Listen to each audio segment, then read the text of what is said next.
स्वागत है आपका महाराणा प्रताप क्लासेस के एग्ज़ाम टू द पॉइंट में। आज अपनी दोस्तों परिचर्चा का विषय है ऋग्वैदिक काल, जिसमें अपने पढ़ेंगे आर्यों का संघर्ष एवं राजनीतिक संरचना। जो भी साथी नए हैं प्लीज़ चैनल को सब्सक्राइब जरूर कर दें और लाइक ज़रूर कर दें वीडियो को। तो चलिए अपने शुरू करते हैं। सबसे पहले देखते हैं इसके राजनीतिक जीवन के विस्तार के बारे में। आर्यों ने भारत में एक से अधिक बार आक्रमण किया और आर्यों की एक से अधिक शाखा भारत में आई। इनमें सबसे महत्वपूर्ण आर्य कबीला भरत था, जिसके शासक वर्ग त्रिस्तु नाम के से जाने जाते थे। संभवतः संजरेय और क्रीवी कबीले भी इन्हीं के संबंधित थे। ऋग्वेद में आर्यों के 5 कबीलों की चर्चा अपने को देखने को मिलती है, जिसमें पुरु, यदु, तुर्वशु, द्रुहु और कबीले और पंचजन के नाम से जाने जाते थे। यदु और तुर्वश को दास भी कहा जाता था। यदु और तुर्वश के बारे में कहा जाता है कि ये बाद में आए थे। पुरु और मृदवाज यानी कि कूटभाषी कहा जाता था। चलिए अब अपने इसके विस्तार के बारे में जान लेते हैं कि कहाँ से कहाँ तक विस्तार था। ऋग्वेद में इनकी जानकारी मिलती है कि आर्यों का विस्तार अफगानिस्तान, पंजाब तथा पश्चिमी उत्तर प्रदेश तक था। सतलज से यमुना नदी तक का क्षेत्र ब्रह्मवृत्त कहलाता था। इसे ऋग्वैदिक सभ्यता का केंद्र माना जाता था।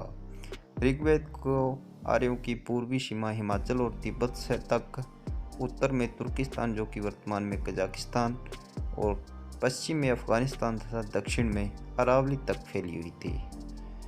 ऋग्वेद के 10वें मंडल में वर्णित नदी सूक्त में विभिन्न नदियों की जानकारी मिलती है। यहाँ पर आर्यों के क्षेत्र में 42 नदियाँ होने की बात बताई गई है, लेकिन इसमें अपने 19 नदियों का ही नाम उल्लेखित मिलता है, जिसमें आर्यों का निवास स्थल सप्त सिंधु प्रदेश बताया गया है। सप्त सिंधु प्रदेश का अर्थ 7 नदियों से घिरा हुआ क्षेत्र कहलाता है।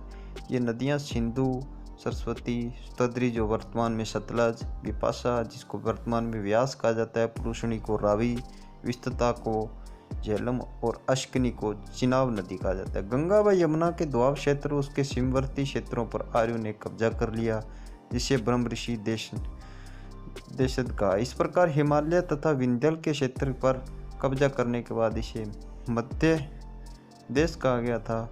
कालांतर में आर्यों ने संपूर्ण उत्तर भारत में विस्तार कर लिया, जिसे आर्यव्रत कहा गया है भारत को। सिंधु नदी, चलिए अब अपने इसके कुछ प्रमुख वर्णित नदियों के बारे में जान लेते हैं। सिंधु नदी या प्राचीन काल में इसको सुषमा नदी या सप्त सिंधु प्रदेश की पश्चिमी सीमा बनाती थी। ऋग्वेद में सिंधु नदी का सबसे अधिक बार उल्लेख किया है, इसलिए यह ऋग्वेद काल की सबसे महत्वपूर्ण नदी थी। सिंधु नदी को उसके आर्थिक महत्व के कारण हिरण्य भी कहा गया है। यह प्रावत अर्थात अरब सागर में गिरती है। त्रिष्टमा सिंधु की सहायक नदी थी। कुर्रम, गोमती सिंधु की सहायक नदी गोमल, कुंभा यानी कि काबुल और सुवास्तु यानी कि स्वात पश्चिमी किनारे से सिंधु की ये प्रमुख नदियाँ सहायक नदियाँ थी। पुरुषणी नदी के किनारे दशराग्य युद्ध से जुड़ा हुआ है। इसके तट पर लड़ा गया था ये दशराग्य युद्ध। ऋग्वेद में सरस्वती नदी को सबसे पवित्र माना जाता है, जिसे माते तमा, नदी तमा और देवी तमा भी कहा गया है। हम आपको बता दें कि इस नदी के तट पर वैदिक ऋचाओं की रचना हुई थी।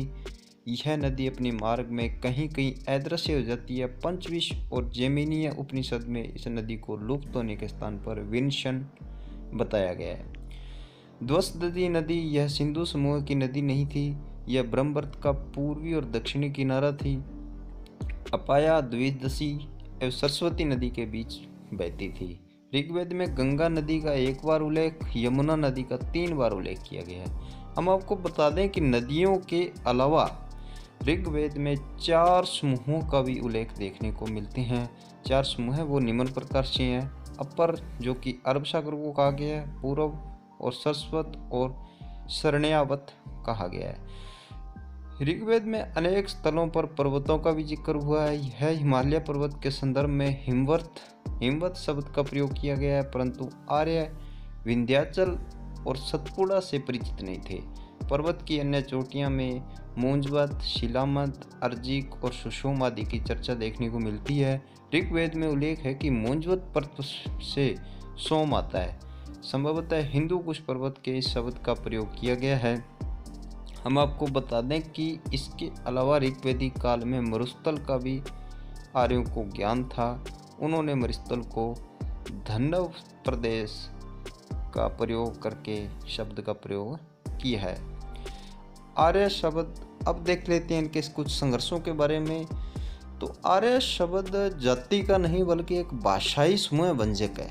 इसे नए क्षेत्रों पर अधिकार करने के लिए निरंतर ही संघर्ष करना पड़ा था।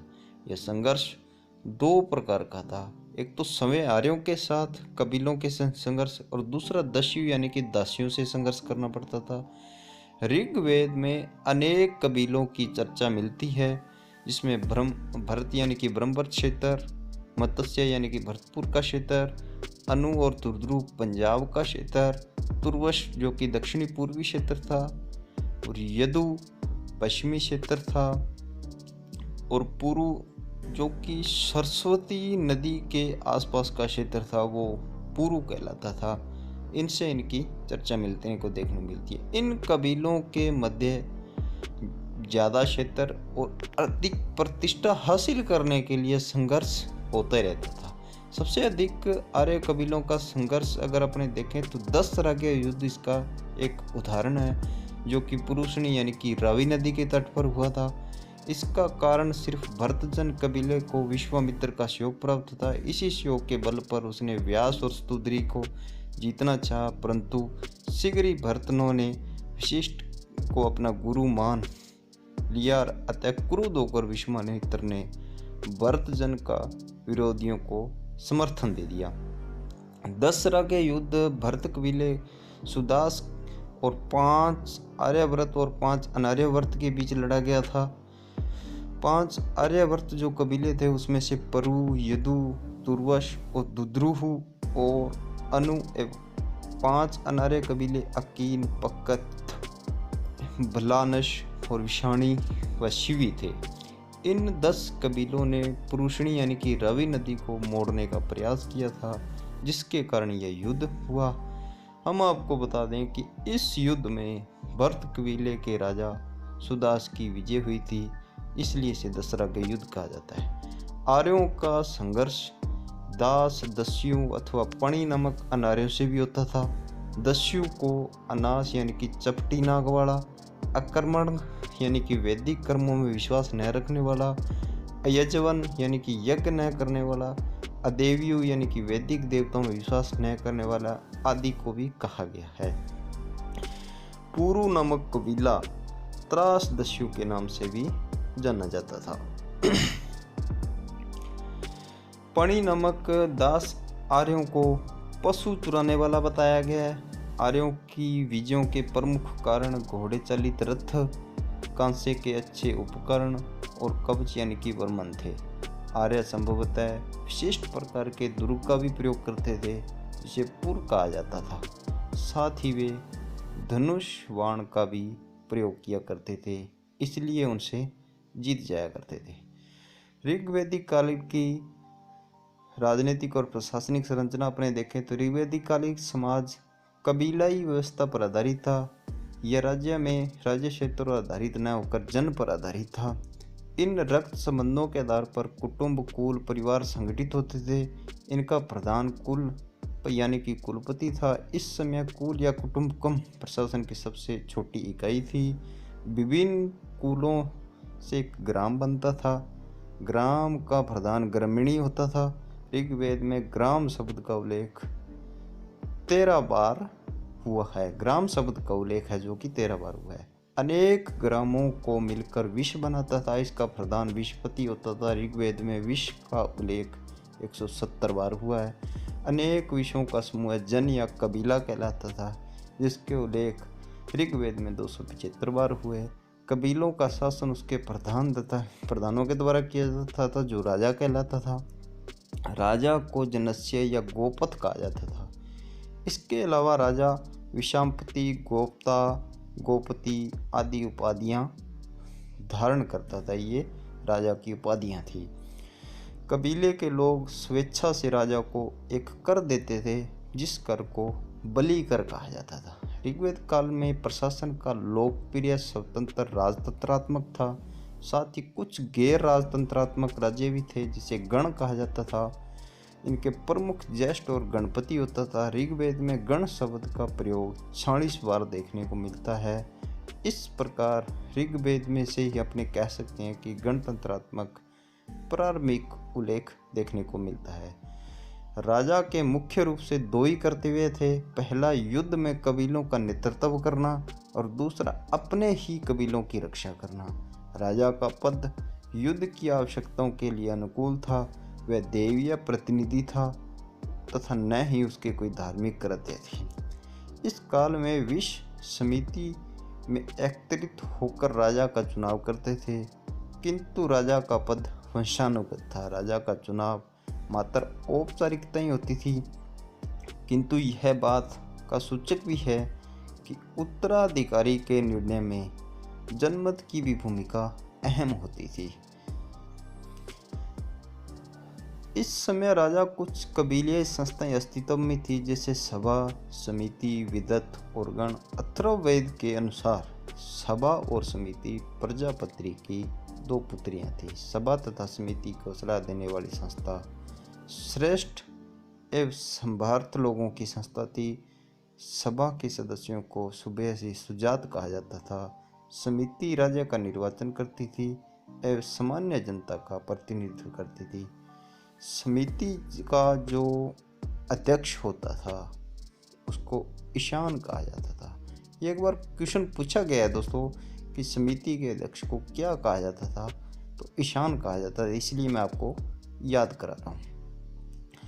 लुडविग एक महोदय हुए हैं। इन्होंने सभा को वर्तमान राज्यसभा से और समिति को वर्तमान लोकसभा बताया। विदत आर्यों की प्राचीन संस्था थी। ऋग्वेद में सभा और समिति की अपेक्षा विदत का उल्लेख सर्वाधिक बार हुआ है। यह संस्था असैनिक सैनिक कार्यों के संबंध में थी, साथ ही जनजातियों का नियम भी बनाती थी। विदत स्त्रियां भी सभा और विदत में भाग ले सकती थी। राजा भूमि का स्वामी नहीं था, लेकिन भूमि का स्वामित्व जनता के ही नहीं था। दैनिक प्रशासन में कुछ अधिकारी राजा की सहायता करते थे, जैसे पुरोहित जो कि राज्य का मुख्य परामर्शदाता, सेनानी यानी कि सेना का नेतृत्व करता, कुलपति यानी कि विषपति, प्रजापति या चारागाह का अधिकारी था, और ग्रामीण यानी कि गणगुप्तचर, दूत, और पुरुष जो कि दुर्ग का अधिकारी हुआ करता था। राजा को कोई नियमित या स्थायी सेना नहीं रखनी पड़ती थी, लेकिन युद्ध के समय वह स्वजनों को सेना संगठित कर लेना, वातर, गण, ग्राम और संदर नाम से विभिन्न टोलियां बनाई जाती थी। ऋग्वैदिक काल में विधि और न्याय व्यवस्था की स्पष्ट जानकारी देखने को नहीं मिलती है दोस्तों।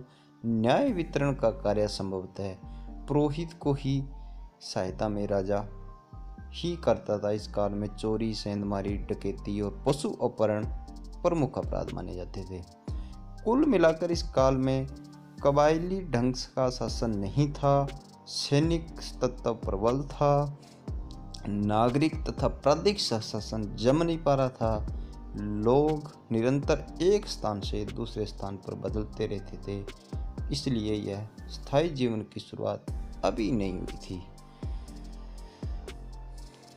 पराक्रम दिवस यानी कि मातृभूमि के समर्पित आज़ाद हिंद फौज का नेतृत्व करने वाले महान देशभक्ति नेताजी सुभाष चंद्र बोस की दोस्तों आपको जयंती की कोटि कोटि नमन महाराणा प्रताप क्लासेस की ओर से।